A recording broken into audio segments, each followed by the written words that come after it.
Welcome to Prabhat Sharma class students, आपका स्वागत है प्रभात शर्मा क्लासेस में। तो आज हम बिना अपने टॉपिक को देरी करे बिना अपने टॉपिक को स्टार्ट करते हैं। आज हम स्टूडेंट्स अपना स्टार्ट करेंगे हिस्ट्री का नया फर्स्ट चैप्टर क्लास 7th। तो बिना देरी करे अपना टॉपिक स्टार्ट कर देते हैं। अगर आप हमारे चैनल पे न्यू हैं तो बिल्कुल लाइक एंड सब्सक्राइब शेयर करना ना भूलें। और आज हम अपना हिस्ट्री का चैप्टर स्टार्ट कर रहे हैं तो बिल्कुल आज हिस्ट्री का डर निकल जाएगा। सर हिस्ट्री होती क्या है, आज हम कौन सा चैप्टर पढ़ेंगे, बिल्कुल डर निकल जाएगा। तो स्टूडेंट्स आइए अपना चैप्टर शुरू करते हैं। तो अपना चैप्टर का नाम डालते हैं। तो स्टूडेंट्स हमारे चैप्टर का जो नाम है वो बहुत ही लंबा चौड़ा है, बट डरिएगा नहीं, जितना नाम लंबा चौड़ा है वो उतना ही इजी होगा। तो बस उस नाम को जरा समझ लेते हैं है क्या। स्टूडेंट्स आज हम क्लास 7th में हिस्ट्री का चैप्टर समझेंगे और जिसका नाम है ट्रेसिंग चेंजेस। चैप्टर 1 है हमारा ट्रेसिंग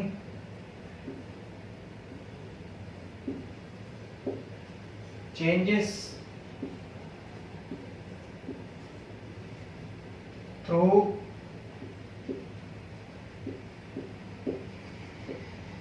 1000 years।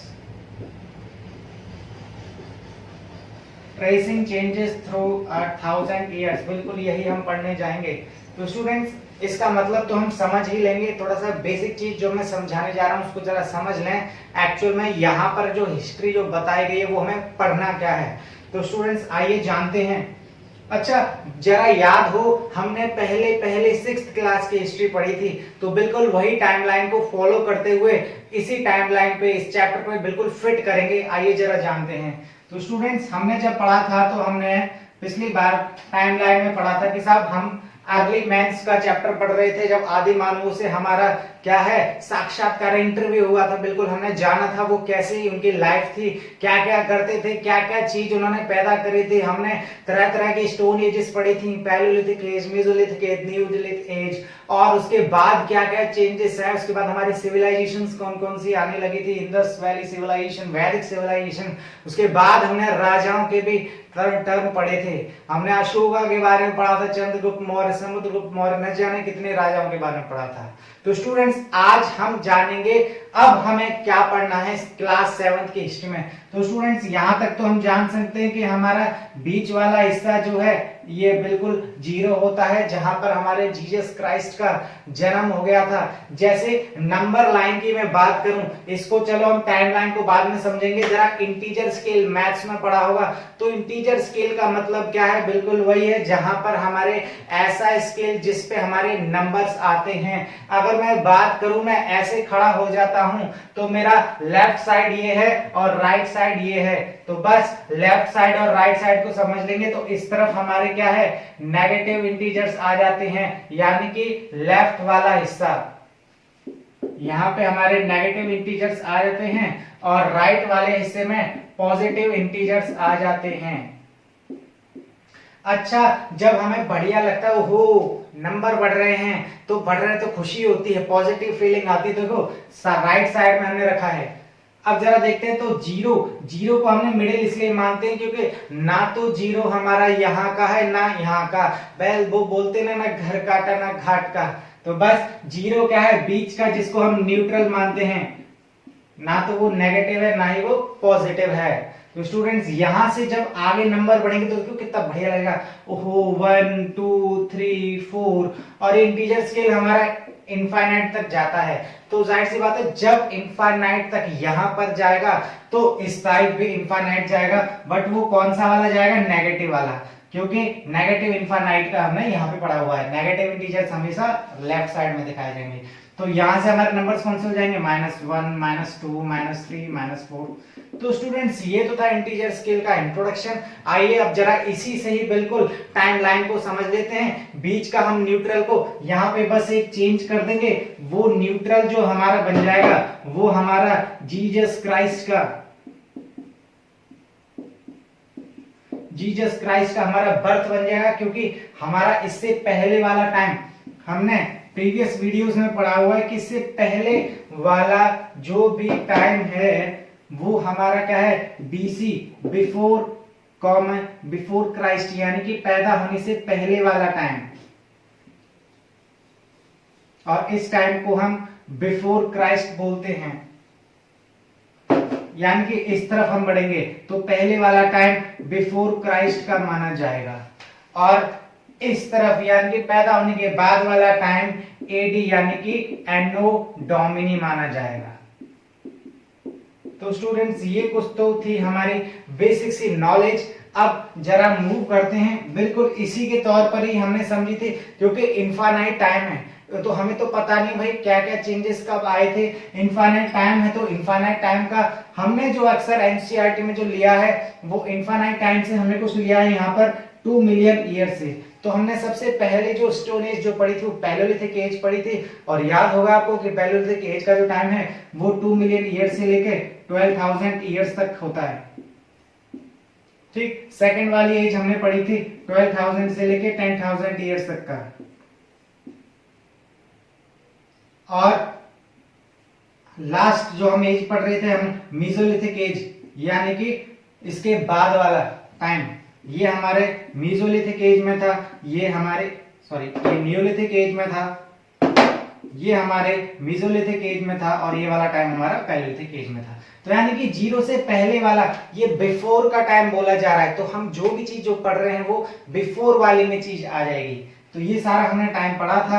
अब जो हम पढ़ेंगे बच्चे वो हम यहीं से ही कंटिन्यू करके चलेंगे, क्योंकि हमने जो लास्ट वाला जो टाइम छोड़ा था वो हम करीब 500 तक आ गए थे। तो बस 500-600 तक करीब आ गए थे, यानी कि यहां तक आ गए होंगे। 0 के बाद वाला टाइम भी तो कुछ 500 रहा होगा, आगे जो कुछ टाइम है। अब जरा इसको जरा समझ लेते हैं एक्चुअल में होता क्या है ये।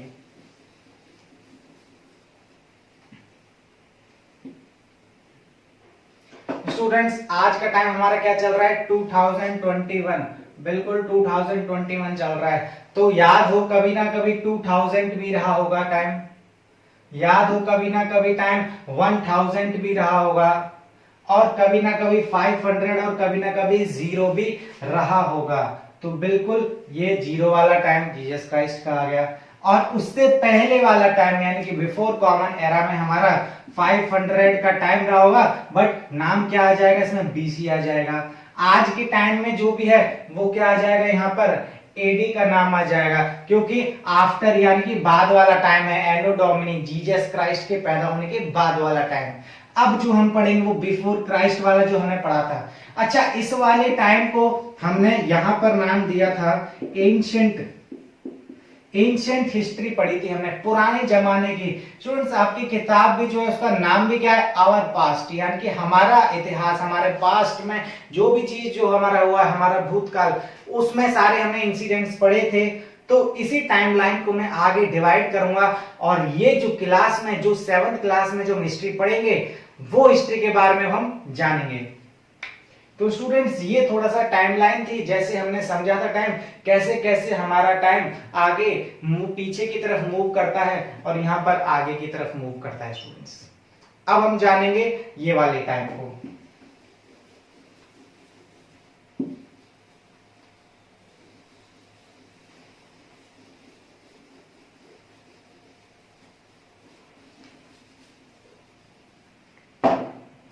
स्टूडेंट्स अगर मैं कभी भी हिस्ट्री का टाइम दूं तो जरा ध्यान रहे, एक सी इजी सी सवाल समझ लेते हैं। जब इजी सी कोई भी बात समझ आ जाती है तो हार्ड अपने आप ही समझ में आ जाएगी।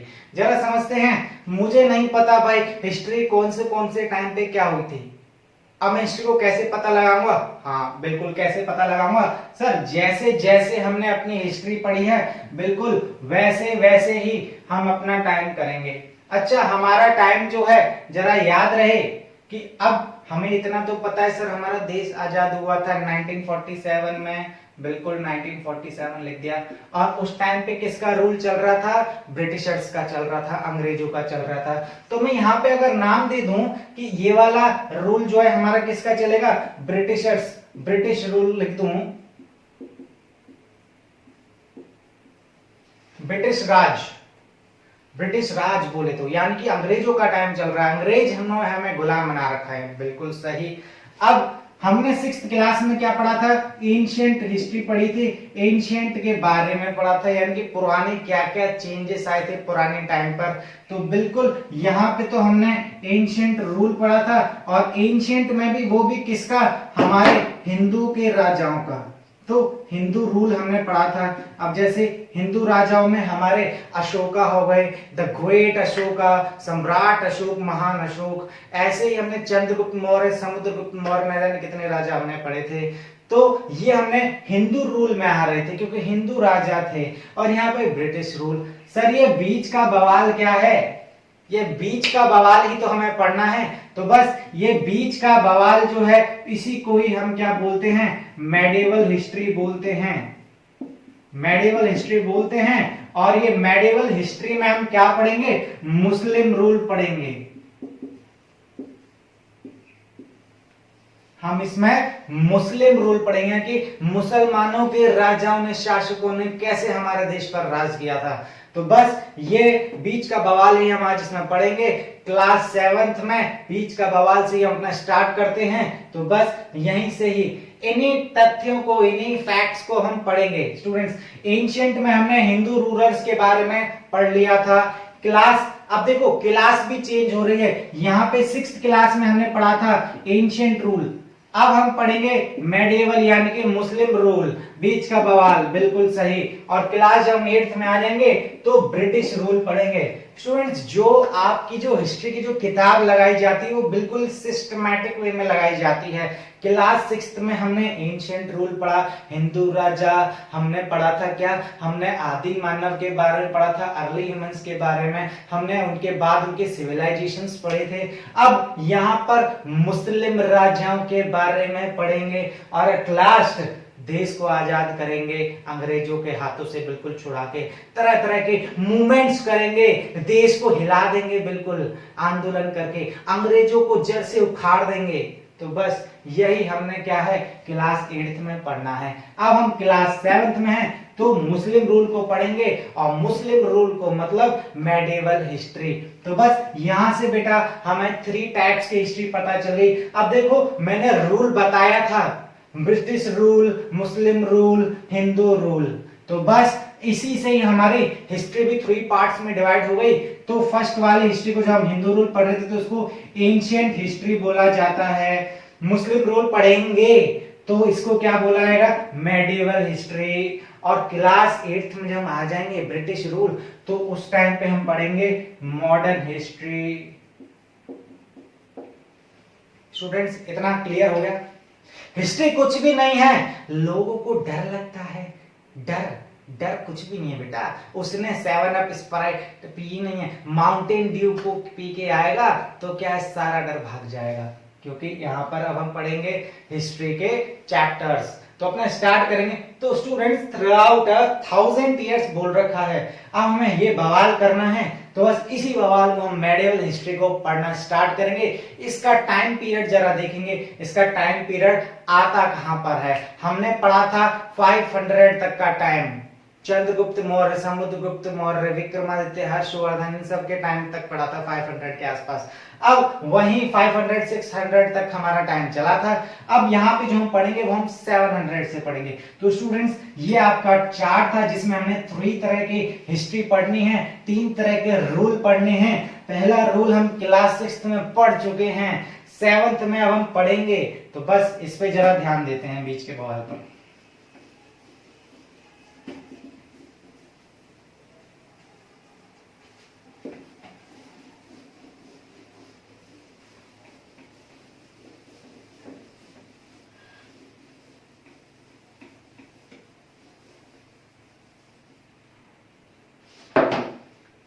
अब जरा समझ लेते हैं बच्चे मेडिएवल हिस्ट्री।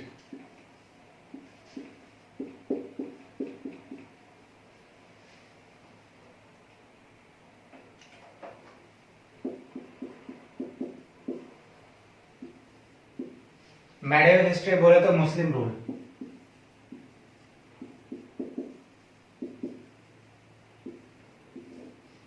ये पीरियड जो जाता है बच्चे एनसीईआरटी के हिसाब से, ये पीरियड जो बात करता है वो 700 एडी, क्योंकि सारा टाइम जीसस क्राइस्ट पैदा होने के बाद का ही है। तो तो 700 AD से लेकर हम 750 AD तक पढ़ेंगे। ठीक, ये हमारा टाइम पीरियड है और अक्सर देखा जाए तो ये करीब 1000 साल का गैप हमें दिखाई देता है। ये 1000 साल का गैप ही चैप्टर के नाम में भी है।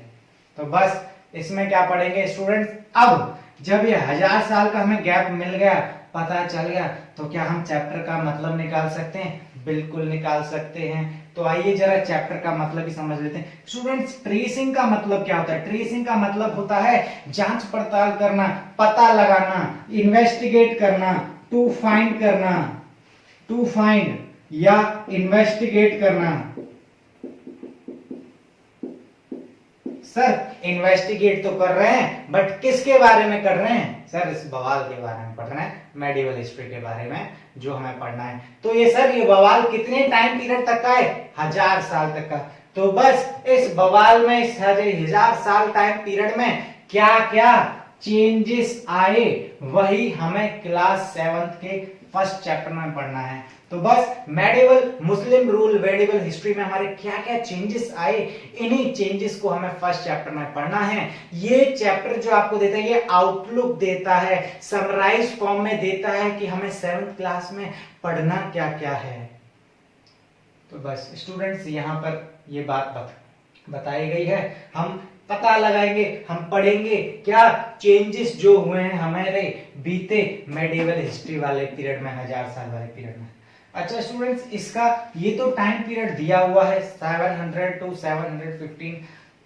एक्चुअल में जो असर जो दिखाई देता है, वो तुम्हारा असर जो है बेटा, वो 712 से लेकर 707 AD तक का चलता है। क्यों? क्योंकि जब भी हम कभी हायर लेवल की तैयारी करते हैं तो हम इस पीरियड को जरूर ध्यान रखते हैं। इसको हमें कभी नहीं भूलना चाहिए, क्योंकि ये जो पीरियड जो हमें दिया हुआ है, ये NCERT ने ये टाइम पीरियड दिया हुआ है। NCERT हमारी रामायण है, भागवत है, कुरान है, बाइबल है, ठीक, गुरु ग्रंथ साहिब है। तो बस ये टाइम पीरियड कभी नहीं भूलना चाहिए। इस टाइम पीरियड में हमें अफेक्ट देखने को मिलेगा, मतलब यहाँ पे 12 सालों में करीब थोड़ी बहुत शांति रहेगी। यहाँ पर हमें सबसे पहला इन्वेजन देखने को मिलेगा, सबसे पहला आक्रमण देखने को मिलेगा।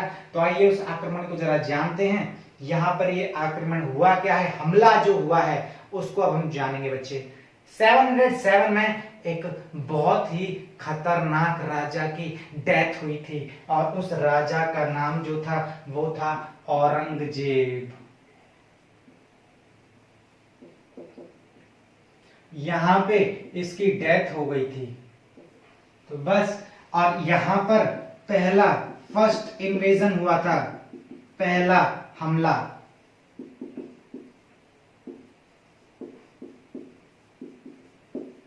और जो किसने कराया था? मोहम्मद बिन कासिम। पहला हमला हमारे देश पर मोहम्मद बिन कासिम ने कराया। कब कराया सर? 712 में। तो बस, और डेथ का हुई। तो मतलब देखा जाए तो इतने ही करीब 1000 सालों तक ही मुस्लिम रूल हमारा बिल्कुल तहस नहस कर दिया। तो बस ये हमारा मुस्लिम रूल चला था, क्योंकि 712 से हमारा मुस्लिम रूल अप्लाई हुआ था, हमारे देश में स्टार्ट हुआ था होना, और कब्जा करना शुरू कर दिया था, महिलाओं पर अत्याचार करने शुरू कर दिए, लोगों को दास दासी बना ली, जो मैं बोलूंगा वही करेगा स्टूडेंट्स। तो यहाँ पर ये चीज बताई गई। और 707 में हमारा शहनशाह खत्म हो गया, तबाह हो गया। तो बस ये टाइम पीरियड हमें स्टूडेंट्स पढ़ना है। अब ये चैप्टर की शुरुआत कैसे होती है जरा हम देखते हैं। ये तो था बेसिक इंट्रोडक्शन कि हमने मेडिवल हिस्ट्री पढ़नी है, क्लास 7th में बीच का बवाल पढ़ना है, मुस्लिम रूल पढ़ना है, जो कहां तक जाएगा? 700 AD से लेकर 750 AD तक। ओके स्टूडेंट्स, तो ये इस चार्ट को जरा देख लें, बहुत ही इंपॉर्टेंट है। ये टाइम पीरियड रखने की हमें दिमाग में जरूरत है, क्योंकि इसी टाइम पीरियड को हम फॉलो करेंगे अपनी पूरी क्लास 7 की हिस्ट्री में। स्टूडेंट्स, ये तो आपका हो गया होगा। आइए नेक्स्ट अपने पॉइंट की तरफ मूव करते हैं और चैप्टर का श्री गणेश कर देते हैं, शुरुआत कर देते हैं बच्ची।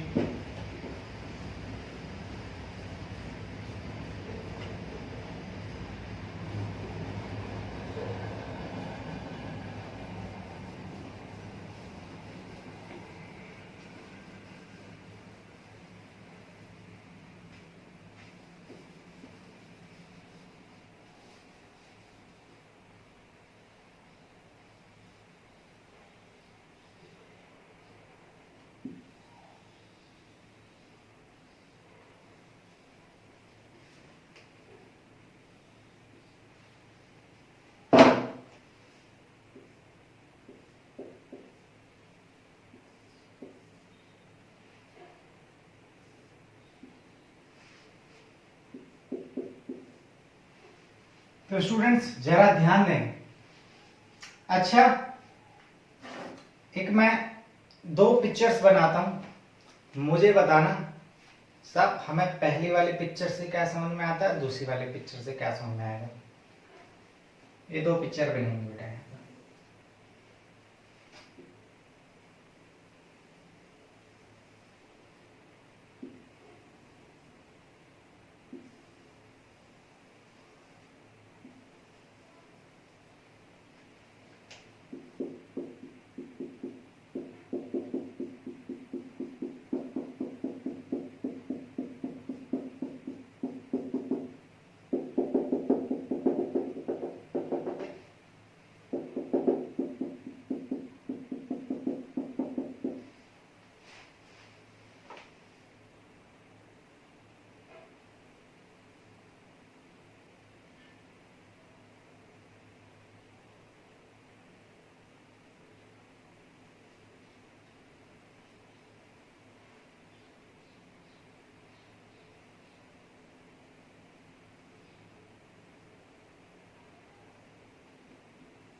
स्टूडेंट्स पहली ये पिक्चर है, दूसरी ये पिक्चर है।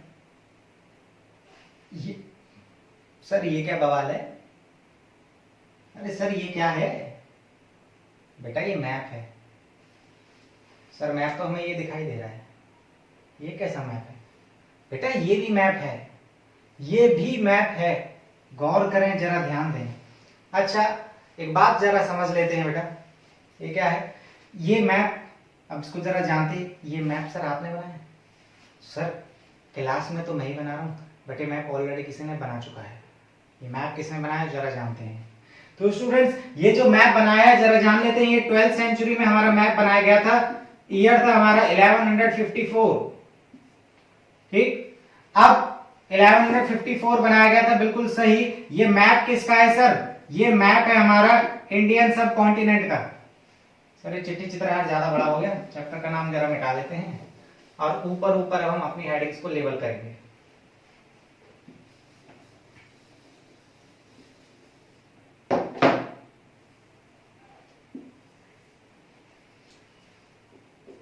सर बिल्कुल ये सर मैप बना है, ये मैप बना है बेटा 12th सेंचुरी में। ईयर है हमारा 1154। ठीक, यानी कि पैदा होने के बाद जीसस क्राइस्ट के। सर ये मैप किसने बनाया है? ये मैप बनाया है, ये मैप बनाया है ज्योग्राफर हमारे एक थे, बहुत ही एजुकेशनिस्ट थे। इनका नाम था अल इद्रिसी। अल इद्रिसी इनका नाम था, बिल्कुल सही। सर ये मैप किसने बनाया? ये भी मैप बनाया है। अब इस मैप को जरा समझ लेते हैं।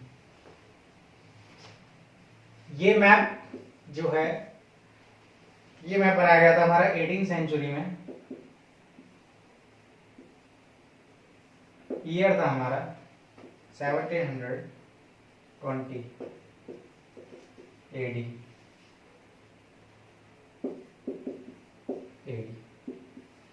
सर ये मैप किसने बनाया है? ये एक फ्रेंच कार्टोग्राफर थे जिनका नाम था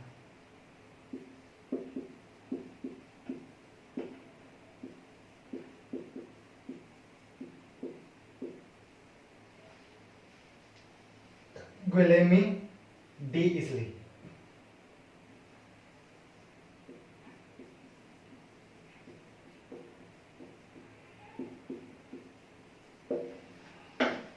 गुलेमी डी इसली ने ये मैप बनाया है। सर ये तो देखा देखा सा मैप लग रहा है। बिल्कुल बेटा देखा देखा सा ही बना है ये, क्योंकि आजकल हम ऐसा मैप देखते हैं। ये मैप किसका है बेटा? ये इंडिया का मैप है, हमारे भारत देश का मैप है, हिंदुस्तान का मैप है। तो बस सर आप तो बहुत सारे वर्ड्स यूज कर रहे हो। बिल्कुल, बहुत सारे वर्ड्स यूज करने का मतलब भी समझेंगे बाद में। तो स्टूडेंट्स यहाँ पर क्या बताया गया है, ये मैप भी बना है, ये मैप भी बना है। जब हमारे अल इदरीसी साहब ट्रैवल कर रहे थे, समय था हमारा 1154 यानी कि 12th सेंचुरी का, तो वो ट्रैवल कर रहे थे और ये पर्शियन, ये हमारे दोनों कौन है, पर्शियन है, ये भी पर्शियन है, ये गोलेमी देशले भी हमारे पर्शियन है, ये भी पर्शियन है। सर दोनों पर्शियन थे, मगर दोनों के मैप में क्या फर्क है बेटा? फर्क ये है, इस टाइम पीरियड में इन्होंने ट्रैवल किया था और इस टाइम पीरियड में हमारे गोलेमी देशले ने ट्रैवल किया था। अब दोनों ने ट्रैवल तो किया है, सर मैं ऐसे ट्रैवल कर रहा हूं तो मेरा मैप अलग बनेगा, सर मैं ऐसे ट्रैवल कर रहा हूं तो मेरा मैप अलग बनेगा। तो ये मैप क्या है, इन्होंने क्या दिखाया, इतना बड़ा सा इन्होंने, जो हमारे इतना ये आर्म सी शेप का जो श्रीलंका होता है,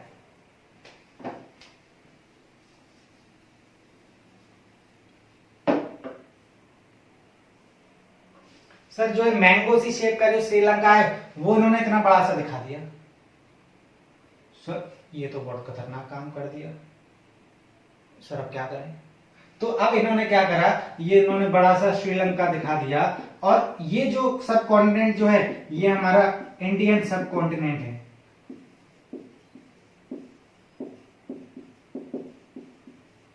ये हमारा इंडियन सब कॉन्टिनेंट है। क्या पता वो ट्रेवल कर रहे होंगे इस तरफ से, है ना, नॉर्थ की तरफ से आ रहे होंगे, तो इन्होंने हमारा इंडिया ऐसा देखा हो, है ना, ऐसा भी तो इंडिया हो सकता है। हम इंडिया को ऐसा देखते हैं, ये तो हम नीचे से देख रहे हैं अपने इंडिया को। क्या पता वो हमारे नॉर्थ साइड से, यहाँ पे तो हमारी नॉर्थ पड़ रही है, क्योंकि अगर हम उल्टा जाएं तो हमारी नॉर्थ है। एक्चुअल में जो हमारे नॉर्थ यहाँ है, आज के मैप के हिसाब से हमारे नॉर्थ यहाँ पर है ना, साउथ यहाँ पर है। बट जब वही बात होती है ना, मेरा अब लेफ्ट हैंड यहाँ है, राइट हैंड यहाँ है, अब ऐसे मुड़ जाऊं तो मेरा लेफ्ट हैंड ये हो जाएगा, राइट हैंड ये हो जाएगा। तो बिल्कुल इसी कॉन्सेप्ट पे इनका भी डायरेक्शन अलग था, तो उन्होंने इंडिया को ऐसे उल्टा सा बना दिया, बिल्कुल इसका उल्टा कर दिया इन्होंने, तो इसलिए इन्होंने मैप ऐसे देखा। और बीच में सर ये डॉटेड स्ट्रक्चर क्या है, ये बेटा हमारे ओशन है, ये हमारे सी है, इंडियन ओशन, क्योंकि हमें पता है इंडियन कॉन्टिनेंट के नीचे इंडियन ओशन ही आएगा, तो हमारे इंडियन ओशन है। ठीक, तो ये दोनों के मैप बनाने के तरीके बिल्कुल अलग अलग थे, और ये दोनों अलग अलग रास्ते से भी आए थे। ये हमारे साउथ की तरफ के रास्ते से आए थे, तो इन्होंने अलग मैप इन्होंने कैसे बनाया। ये हमारे नॉर्थ की तरफ के रास्ते से आए थे, तो इन्होंने मैप कैसे बनाया है। तो फ्रंट पेज में बेटा यही दो बातें बताई गई हैं कि दोनों अलग अलग फॉरेन ट्रैवलर्स ने अलग अलग तरह के मैप बनाए।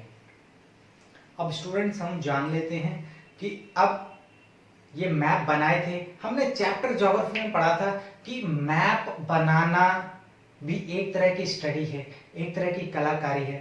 तो स्टूडेंट्स आइए जरा जान लेते हैं, और अब ये मैप को जरा मिटा देते हैं और अपना कंटेंट यहाँ पर लिखना शुरू कर देते हैं।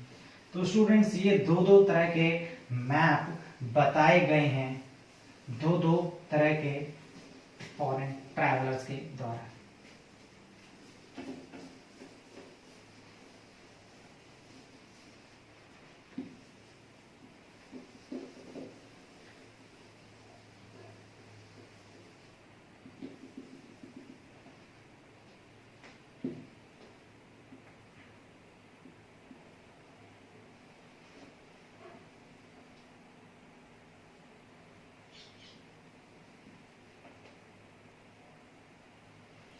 सर ये मुझे ड्राइंग बहुत बढ़िया लग रही है, तो मैं इसको मिटा नहीं रहा। बिल्कुल मत मिटाओ सर, चलो यहाँ पे हम पढ़ाई कर लेते हैं। तो अब बच्चे जरा ध्यान दें, यहाँ पर हम समझते हैं मैप। मैप बनाने की भी एक कला है, एक तरह का आर्ट है, एक तरह की स्टडी है। तो बस दो वर्ड का होना हमें पता होना चाहिए। तो जो मैप बनाने वाली जो स्टडी होती है उसको हम बोलते हैं कार्टोग्राफी। ये मैं बता चुका हूं कि मैप बनाने वाली स्टडी, मैप बनाने वाली जो साइंस है उसको कार्टोग्राफी, क्योंकि इसमें भी ग्राफी लग रहा है, ये भी एक तरह की साइंस है, एक तरह की स्टडी है। क्या बनाने वाली? मैप बनाने वाली। तो बस तो इसको हम कैसे डिफाइन कर सकते हैं? Study of making map is called what? Cartography. यानी कि एक ऐसी साइंस, एक ऐसी स्टडी जिसमें हम मैप बनाना सीखते हैं, तो उस स्टडी को बोला जाता है कार्टोग्राफी। अब सर बनाता तो इंसान ही है, तो उस इंसान को क्या बोलेंगे? तो उस इंसान को बोलेंगे कार्टोग्राफर। और जरा ध्यान रहे, मैंने यहाँ पर कार्टोग्राफर लिखा था, फ्रेंच कार्टोग्राफर, तो वही कार्टोग्राफर है। तो बस, तो इसको कैसे डिफाइन कर सकते हैं? सर बहुत ही इजी लैंग्वेज बता दी आपने। तो देखो 3 शब्दों में डेफिनेशन ही खत्म। इतनी बड़ी बड़ी डेफिनेशन नहीं याद होती हमसे। अब छोटी छोटी डेफिनेशन का जमाल देखो, छोटा पैक बड़ा धमाका। तो बस जरा देख लेते हैं कार्टोग्राफर में क्या है। The person who makes maps, यानी कि ऐसा इंसान जो मैप बनाता है, उस इंसान को हम कार्टोग्राफर बोलते हैं। और ये दोनों ही हमने कार्टोग्राफर पढ़े थे। एक कार्टोग्राफर हमारे अल इद्रिसी साहब थे, जो कि पर्शियन यानी कि फारसी देश, फारसी भाषा बोलते थे, वहां से आए थे। दूसरे कार्टोग्राफर हमारे फ्रेंच थे, ठीक। तो स्टूडेंट्स जो कि फ्रांस से आए थे, फ्रेंच भाषा बोलते थे।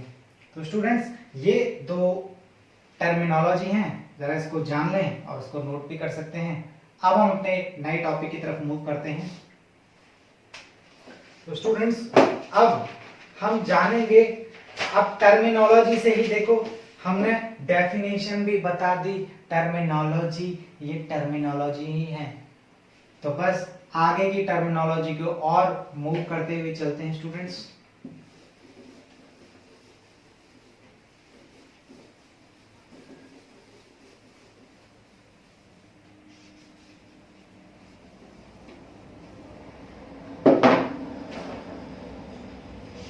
न्यू,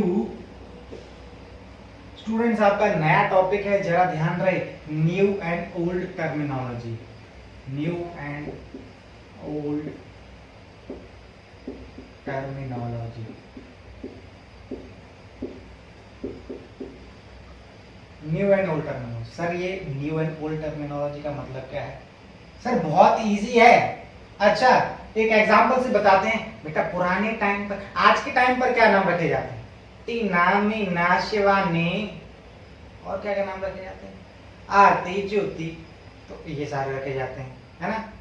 अब पुराने टाइम पर क्या नाम रखे जाते थे? चंपा, चमेली, रामवती, फूलवती, तो ये थे। तो बिल्कुल चीज वही है, नाम अलग, मतलब अलग अलग है। नाम वही है, मतलब अलग अलग है, ठीक है। इंसान वही है, मतलब अलग अलग है। तो न्यू एंड ओल्ड टर्मिनोलॉजी का मतलब यही है, वर्ड एक ही है, मतलब अलग अलग है। अब जरा वो मतलब समझ लेते हैं, कौन कौन से वर्ड्स हैं। अच्छा इनको पढ़ने से पहले भी जरा ध्यान रहे, जैसे जैसे एक हमारा नेचुरल लॉ है, जैसे जैसे हमारा टाइम पीरियड आगे बढ़ता जाता है, जैसे जैसे हम एंशिएंट से मेडिवल टाइम पर जाएंगे, मेडिवल हिस्ट्री से मॉडर्न टाइम पर जाएंगे, स्थिति के अनुसार, सिचुएशन के हिसाब से हमारे मतलब भी चेंज होते जाएंगे, डेफिनेशंस भी चेंज होती जाएंगी। तो स्टूडेंट्स जरा ध्यान दें। तो बस यही जो मैंने बात बताई है, अब वो कौन कौन से 2 ऐसे वर्ड हैं जरा समझ लेते हैं बच्चे। तो हमारे हिस्टोरियंस को, इतिहासकारों को बहुत ही सतर्क, बहुत ही सावधान रहना पड़ता था, अटेंशन रहना पड़ता था कि साहब किस टाइम पर कौन सा वर्ड हमें यूज करना है। दोनों तरह के, दोनों टाइम के हमने डॉक्यूमेंट्स, रिकॉर्ड दिखा दिए, मैन्युस्क्रिप्ट्स, इंस्क्रिप्शन दिखा दिए। अब बोलेंगे ठीक है भैया सही होगा, है ना, हिस्ट्री में यूज करी गई, तो नहीं, हिस्टोरियन हमेशा अपना दिमाग लगाएगा, बहुत सतर्क से काम करेगा, वो जांच पड़ताल करेगा, इन्वेस्टिगेट करेगा। क्योंकि शुरुआत में ही मैंने बता दिया था, इस चैप्टर में क्या पढ़ेंगे? इन्वेस्टिगेशन करेंगे। मेडिवल पीरियड में जो भी हमारे चेंजेस आए हैं, मेडिवल हिस्ट्री में हमारे जो भी चेंजेस आए हैं, उसमें हम इन्वेस्टिगेशन करेंगे, जांच पड़ताल करेंगे, बिल्कुल कैमरा लेके चले जाएंगे साहब हम तो। चलो स्टूडेंट्स अब जरा समझ लेते हैं। तो सबसे पहला वर्ड है यहाँ पर हिंदुस्तान। हिंदुस्तान समझ लेते हैं बच्चे क्या है। हिंदुस्तान, बिल्कुल, अरे सर ये भी तो हिंदुस्तान है। आज के टाइम पर बोला जाता है बेटा, ये आज के टाइम का हिंदुस्तान है। तो मॉडर्न के टाइम पर अगर हम बात करें तो मतलब क्या क्या हो गए हमारे, एक ओल्ड हो गया, एक न्यू हो गया।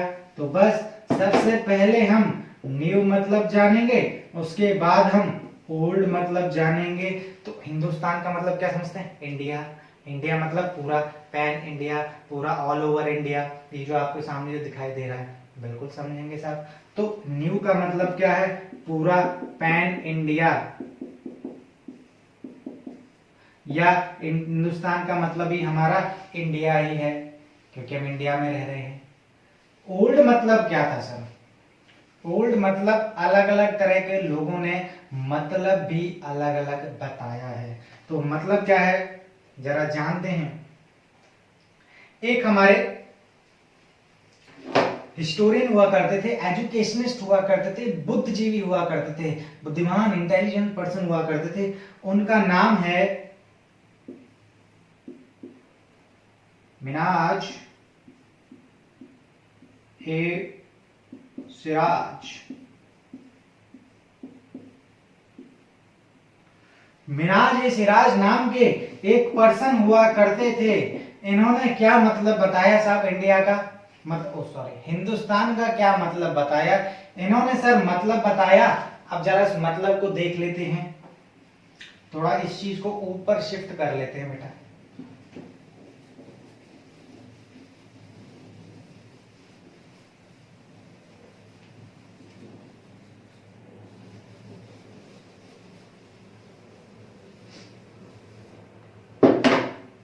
यहां पे लिख लेते हैं न्यू एंड ओल्ड टर्मिनोलॉजी।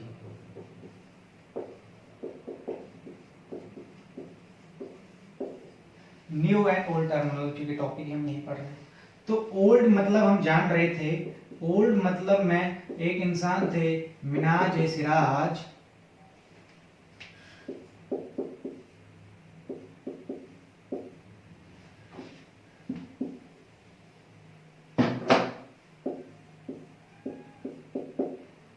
ये हमारे एजुकेशनिस्ट पर्सन थे, बहुत ही इंटेलिजेंट थे। इन्होंने क्या बताया, इन्होंने बताया सर ये जो हमारे दिल्ली सल्तनत चल रही थी, दिल्ली पे शासन चल रहा था, वहीं से पूरे देश को रूल किया जाता था। तो उनके टाइम पर यही इंसान थे मिनाज ए सिराज, और उन्होंने क्या मतलब बताया जरा देखते हैं स्टूडेंट्स। इन्होंने मतलब बताया एरिया, कौन सा, land area, land area of किसका, पंजाब, हरियाणा, बिल्कुल, बिटवीन, अब हरियाणा का लैंड, अब जितना भी, और साथ में ये तो बता दिया लैंड एरिया, और साथ में एक और एरिया बताया, कौन सा लैंड एरिया, जो कहां आता है, between Ganga and Yamuna, Ganga and Yamuna, Ganga and Yamuna के बीच वाला एरिया भी हमारा इंडिया आता है। उन्होंने क्या बताया, ठीक है साहब, यहां से हमारी गंगा यमुना निकाल देते हैं, ये हमारी गंगा यमुना बह रही हैं, आके मिल जाती हैं जाकर,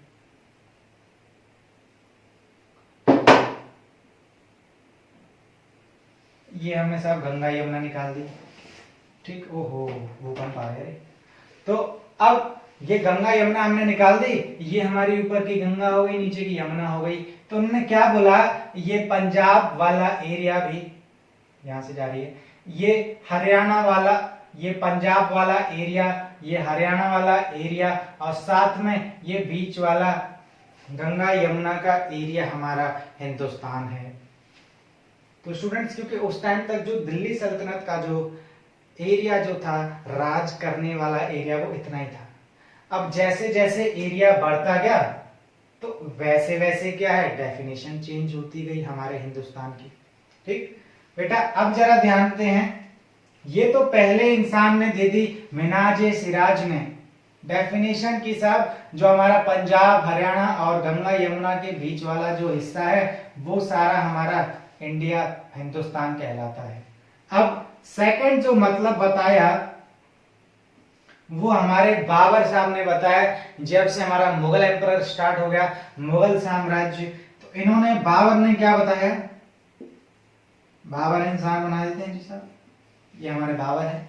तो इन्होंने क्या बताया कि जो भी उनकी geography, Babur used the term Hindustan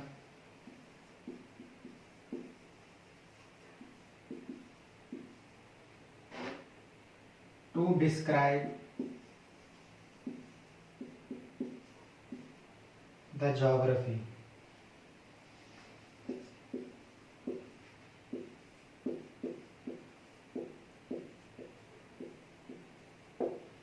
और ज्योग्राफी में क्या बताया, flora fauna culture. Flora fauna में बता चुका हूं, फ्लोरा से याद है हमारा फ्लावर्स यानी कि प्लांट्स, फौना से हमारे एनिमल्स आ गए, और कल्चर से हमारा जो हमारे लोग फॉलो करते हैं, जो बचपन से ही है, सदियों से ही है हमारे देश में। ठीक, तो बाबर ने क्या बताया कि जितनी भी पूरी इंडिया की ज्योग्राफी, क्योंकि उसको क्या है, दिल्ली की सर्दी बढ़िया लग गई थी, बिल्कुल दिल्ली की सर्दी बढ़िया लग गई थी, तो जो भी इसके फ्लोरा होना, जितने हमारे नेचुरल वेजिटेशंस थे, जो भी लोग यहाँ पे कल्चर फॉलो कर रहे थे, उस सभी को उसने हिंदुस्तान बताया है। क्योंकि वो तो आया था अफगानिस्तान से, सूखे दरे दर्रों से, जहाँ पे कुछ भी नहीं है, दूर दूर तक मिट्टी ही मिट्टी है, बिल्कुल डेजर्ट है, रेगिस्तान है। अब उसे दिल्ली की सर्दी बढ़िया लग गई, तो वहां की ज्योग्राफी उसने बता दी। तो देखो नाम भी इसमें ज्योग्राफी आ गया। ज्योग्राफी में क्या, फ्लोरा फाना प्लांट्स एनिमल्स, उसको भाई पेड़ पौधे मिल गए। पहले तो वो दूर दराज एरिया से आया था, डेजर्ट से, जहां पर ना कोई परिंदा पर मार सके, ना तो वहां पर प्लांट, ना कोई एनिमल। अब इंडिया में से प्लांट और एनिमल दोनों दिखाई दे गए, साथ में लोगों का रहन सहन भी दिखाई दे गया, कल्चर भी दिखाई दे गया, तो उसने हिंदुस्तान टर्म को ऐसे बताया है। तो स्टूडेंट्स, ये हमने हिंदुस्तान टर्म को समझा है, नया मतलब भी समझा था, पूरा all over India, pan India, जो कि आपको मैप में दिखाई दे रहा है, ये आज का मतलब है, हिंदुस्तान को इंडिया बोला जाता है। और पुराने टाइम पर दो लोगों ने अलग अलग मतलब बताए। क्या, पहला लोग मिन्हाज सिराज ने हमें बताया था कि जो भी हमारा पंजाब हरियाणा प्लस गंगा यमुना के बीच का जो एरिया है, वो सारा हमारा हिंदुस्तान है। और वो कौन से टाइम पीरियड पर आते थे, वो दिल्ली सल्तनत के टाइम पीरियड पर आते थे, जब हमारा स्लेव डायनेस्टी चल रहा था। तो अब जरा ध्यान देते हैं, सेकंड बाबर मुगल एम्परर ने क्या बताया, बाबर ने बताया कि साहब जितनी भी इंडिया की ज्योग्राफी है, उसमें प्लांट एनिमल कल्चर्स, वो सारा हमारा हिंदुस्तान कहलाएगा, क्योंकि राज करने आ रहे हैं बाहर से। तो स्टूडेंट्स, यहाँ पर पहला टर्म हमने समझा हिंदुस्तान। सेकंड टर्म है क्लास का लास्ट टॉपिक, इसको भी जरा समझ लेते हैं, फॉरेनर, और फिर अपनी क्लास की छुट्टी करके हम भी चलते हैं। बेटा अच्छे से पढ़ाई करें। सेकंड जो टर्म है वो जरा समझ लेते हैं, फॉरेनर।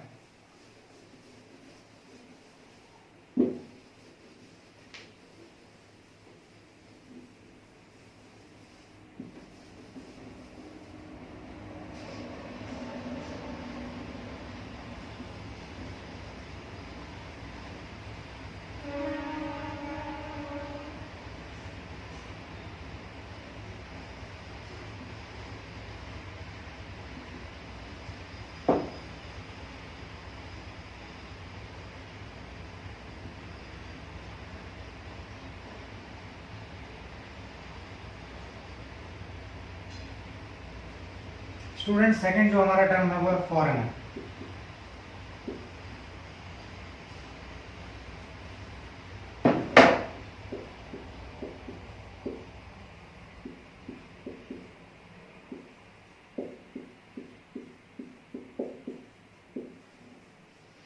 फॉरेनर क्या टर्म है, न्यू मतलब समझ लेते हैं।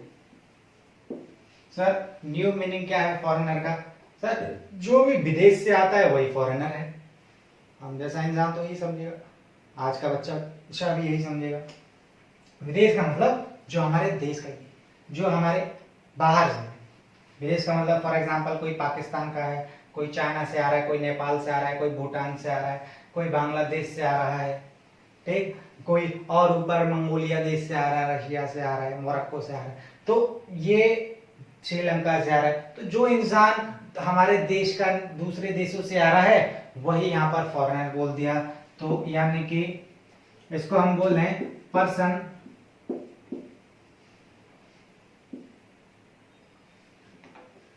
Living outside the country. इसको डिफाइन करें, पर्सन लिविंग आउटसाइड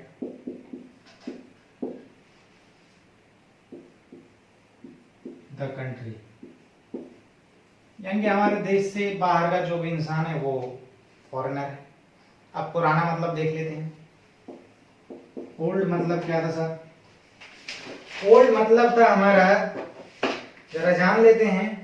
अच्छा, पुराने टाइम पर बोलते थे कि भैया वो परदेश से आया है छोरा, तो ये इंसान परदेश से आया। अगर कोई इंसान यूपी, ये यूपी है हमारा और ये एमपी है। अच्छा, पुराने टाइम पर क्या बोला जाता था फॉरेनर को? जिसको हम जानते ही नहीं है वो फॉरेनर है, जिसको हम जानते ही नहीं है वही फॉरेनर है। तो क्या मतलब देखा हमने सब, अगर कोई इंसान यूपी से एमपी में आ रहा है तो सब एमपी वाला तो जानेगा ही नहीं, भैया ये तो बाहर से आया, परदेश से आया। और वो गाना भी आया था, परदेसी परदेसी जाना नहीं हमें छोड़कर। तो ये इंसान भी बाहर से आया है। कोई इंसान दिल्ली से आ रहा है, भैया हम जानते नहीं है, वो परदेश से आया है, पता नहीं कौन से देश से आया है, भाई हमारे देश का तो है नहीं है। जहां पर हम रह रहे हैं, एमपी में रह रहे हैं या यूपी में रह रहे हैं, तो हमारे देश का है। और जो हमारे यूपी से बाहर जो भी आ रहा है वो हमारा परदेश हो गया, वो हमारा फॉरेन हो गया। तो पहले हम क्या समझते थे, जो क्योंकि जहां पर हम रहते थे उसी एरिया को हम देश समझते थे अपना, भैया तो हमारे देश का है, ये हमारी बोली का आ गया, तो हमारे कल्चर का आ गया, हमारी लैंग्वेज बोलता है, तो ये तो हमारा देसी है भैया, देसी बाबू। और जो बाहर से आया विदेशी बाबू हो गया हमारा, है ना।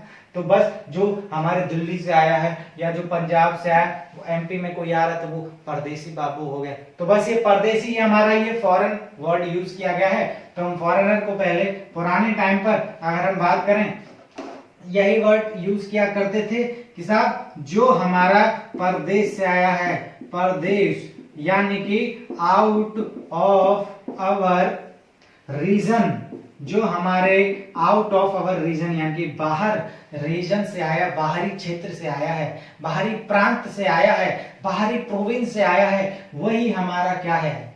फॉरेनर है। स्टूडेंट्स, ये हमने समझा था।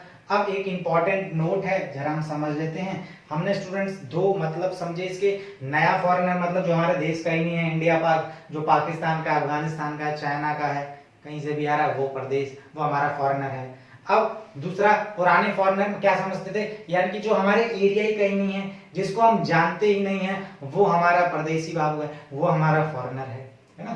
तो ये हमने सेकंड मतलब समझा। इसको जरा एक लास्ट नोट में क्लास को खत्म करते हैं और फिर उसके बाद टाटा बाय बाय।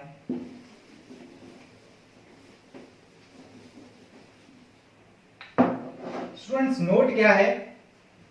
नोट ये है, बना दो सब 2000 का नोट। नोट ये है,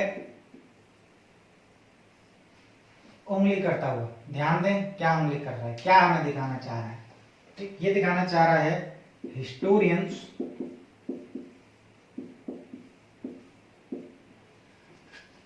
have to be very careful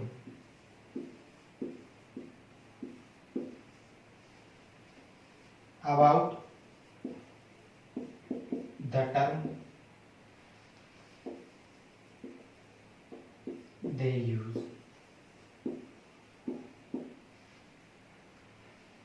historians यानी कि हमारे इतिहासकारों को, हमारे बुद्धिजीवियों को बहुत ही सतर्क रहना पड़ता था, जो कि मैंने बीच में बताया भी है कि उनको कौन सा वर्ड कहाँ पर इस्तेमाल करना है, पुराने रेस्पेक्ट में क्या वर्ड इस्तेमाल करना है, कैसे, और नया रेस्पेक्ट में क्या, क्योंकि मतलब वर्ड एक ही है बट मतलब अलग अलग बदल जाता है समय के हिसाब से, परिभाषा डेफिनेशन तक चेंज हो जाती है। तो देखो हमने न्यू डेफिनेशन भी समझी थी, ओल्ड डेफिनेशन भी समझी है। तो यही नोट है हमारा कि हिस्टोरियंस को बहुत ही केयरफुल रहना पड़ता था डॉक्यूमेंट्री लिखने में, हिस्ट्री लिखने में, किसी भी चीज की। तो स्टूडेंट्स यहाँ पर अपनी क्लास खत्म होती है, और क्लास अच्छी लगे तो वीडियो लाइक सब्सक्राइब जरूर करें और हमारे चैनल पर बने रहें। Okay, thank you class, stay home stay safe. और ये देखिए ड्राइंग अभी तक बरकरार बनी हुई है, क्योंकि पहले ही बोल दिया था साहब ये ड्राइंग तो लास्ट तक चलेगी, कॉन्सेप्ट ही इस ड्राइंग पर जाएगा। Okay, thank you class, stay home stay safe, बच्चे अच्छे से पढ़ाई करते रहें। Bye bye.